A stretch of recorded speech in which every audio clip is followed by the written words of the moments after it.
and carrier. And you can get your very own Galaxy Fold starting on April 26th.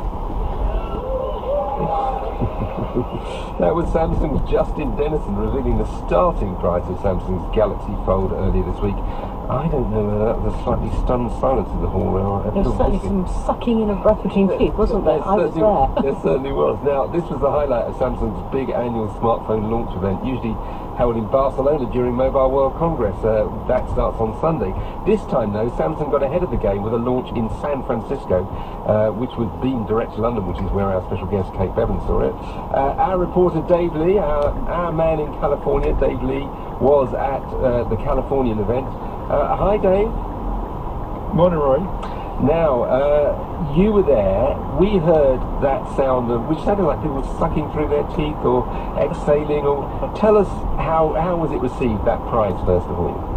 Yeah, it had all the subtlety of a mechanic looking at a car and going, "Ooh, that's going to cost you." It was a very strange reaction, and particularly strange given that the crowd was the biggest grouping of Samsung fanatics I've ever seen. They're all wearing these white jumpers, and they were so excited about everything at this event. So for that reaction was really quite telling. But I do think this concern about the price. I don't think we should be too worried about it. I was just looking at an article before we came on air that Samsung's first high-definition TV cost $7,999, and there's a great piece in the New York Times back in the 90s talking about how overly expensive that was, and I'm sitting in front of a HD TV now that cost me $250, and everyone's got one. So I think, it's not so much about the cost of this phone, but perhaps the cost of, I don't know, version 3 of the Galaxy Fold that we should be more concerned about. Let's bring in Kate Bevan from Which Computing. You were watching the event being beamed to London.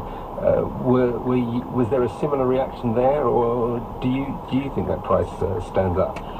Well, as one of the other commentators, Holly Brockwell, said, people are prepared to pay a lot for a whole new thing, and this is a whole new thing. But yeah, there was also the sharp intake of breath in London, and as in San Francisco, there were a lot of Samsung fans there doing lots of whooping and cheering.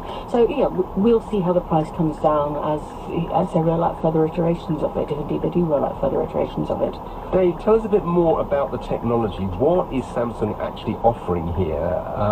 Because there's been a lot of talk about folding screens. Some people thought that they were going to be you'd roll them up or they'd be flexible. That's not how this is playing out at the moment, is it?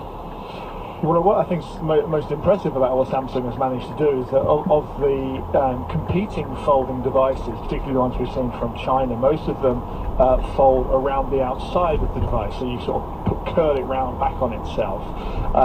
Whereas this one from Samsung, it folds in like a book. And why that's impressive, of course, if you fold something inwards, the kind of the severity of the fold has to be much more acute. It has to go much closer than if you fold it around the outside. And so I think that's an impressive technical feat they've managed to pull off there.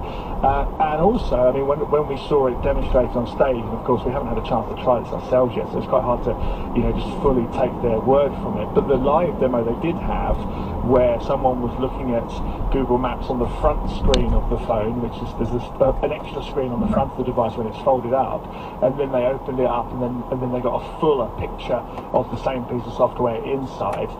That did look like a good experience, and Samsung said they've been working with Google to make Android as compatible with this new form as possible. And from what we have seen, I actually think it does look like they've done a pretty good job of that. What may not be so good is that even in the show, when the Samsung staff were showing it on stage, you could see this crease in the middle of the screen, and I wonder over time how pronounced that line down the middle is going to be, because that would drive me absolutely insane, I think.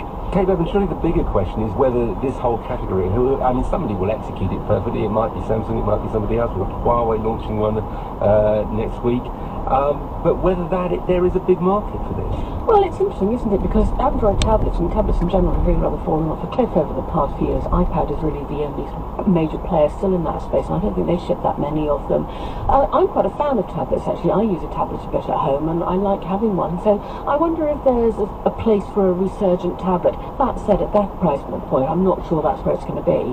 it'd be nice to see some new tablets coming along, and maybe this will give that sector a little bit of a kick up the bottom. One of our listeners has just popped up on Twitter, Rosie Niven, saying she wouldn't pay that price, but phones are getting too big, so it'd be nice, especially for women, if we could fit them in our tiny pockets. I'll wait and maybe the tech will improve too. So in some ways it folds up to become smaller than It looked quite thick though when I saw the live demo. When you fold the two together, it's thicker than your average phone. And I've got an iPhone 6 and a Huawei, and they're both pretty slim devices. Okay, well we'll watch and see. In 5 years' time, will we be saying we were there the week a vital new category, folding phones, was launched? Thank you, Dave Lee, for joining us from San Francisco. Now, let's have a look at some of the week's other big tech stories with Mark Ward. Mark, why are some big advertisers boycotting YouTube? Well, they're pulling ads because it's sort of something that's developed over the last week or so.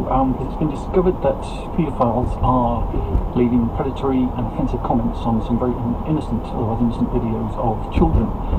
There's also some claims that the comment sections on the videos are becoming a kind of gateway to forums elsewhere off YouTube that share and trade abuse material, becoming like sort of shadow social network for abusers. And YouTube has reacted, not before. Lots of big names, Hasbro, Disney, etc., have pulled their ads by disabled comments on millions of videos that might be hit by these comments, and deleted accounts of people who left them.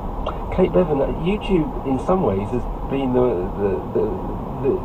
platform that's got away with not an awful lot of criticism compared with Facebook, but there's an awful lot of abuse going on what is effectively a social media platform. Yeah, it is. I mean, the comment thing is really interesting because it's the comments that are the really toxic part of any platform, but particularly YouTube. I mean, I noticed behind the scenes Google is doing a lot of work to spot abuse material, to spot terror, and to take things down, but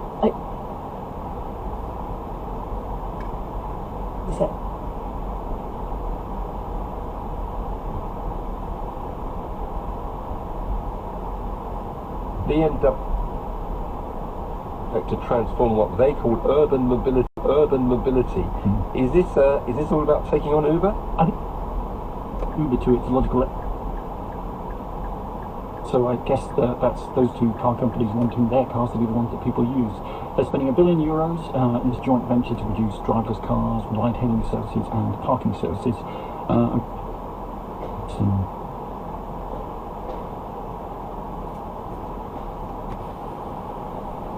Haven't done this earlier. I know Damon's bought quite a lot of startups in the space. Okay, thank you. And especially quite a lot of software, but interesting development. So yeah, see how it affects it. Go that far in the big climate together. And name of the causing fans to chuckle. Because he's called Doug. He shared the name of Mario's arch enemy and is a fabulous. Called Sue You.